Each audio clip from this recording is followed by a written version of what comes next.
എന്താണ് വിൽപത്ര?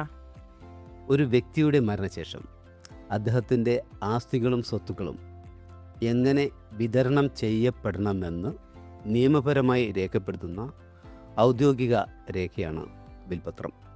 സർ, ആർക്കൊക്കെയാണ് UAE-ൽ വിൽപത്രം രജിസ്റ്റർ ചെയ്യാൻ പറ്റുന്നത്? അതുപോലെ തന്നെ വിൽപത്രം രജിസ്റ്റർ ചെയ്യുന്നതിൻ്റെ പ്രാധാന്യം എന്തൊക്കെയാണ്? 18 വയസ്സ് പൂർത്തിയായ സൗണ്ട് മൈൻഡായിട്ടുള്ള ഏതൊരു പ്രവാസിക്കും UAE-ൽ വിൽപത്രം രജിസ്റ്റർ ചെയ്യാം. ഇപ്പോൾ പ്രവാസികളായ മുസ്ലിംസിനും വിൽപത്രം രജിസ്റ്റർ ചെയ്യാൻ കഴിയുന്നുണ്ട്. ഇത് വസ്തുവകകൾ സ്വന്തം ആഗ്രഹപ്രകാരം കൈമാറാനും കുടുംബ തർക്കങ്ങളും മറ്റു നിയമപരമായ സങ്കീർണതകളും ഒഴിവാക്കുവാനും വേണ്ടി വളരെ സഹായകരമാണ്. ഒരു പ്രവാസി വിൽപത്രം തയ്യാറാക്കാതെ മരണപ്പെട്ടാൽ അയാളുടെ ആസ്തികൾക്കും മറ്റ് സ്വത്തുക്കൾക്കും എന്താണ് സംഭവിക്കുക?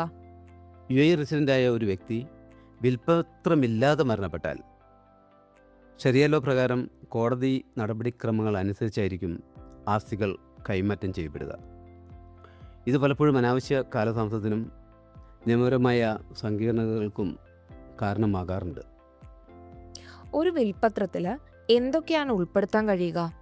എല്ലാത്തരം movable and immovable properties, bank accounts, company shares, personal items, കുട്ടികളുടെ കസ്റ്റോഡിയൻഷിപ്പ്, ഗാർഡിയൻഷിപ്പ് എന്നിവയെല്ലാം ഒരു വിൽപത്രത്തിൽ ഉൾപ്പെടുത്താം.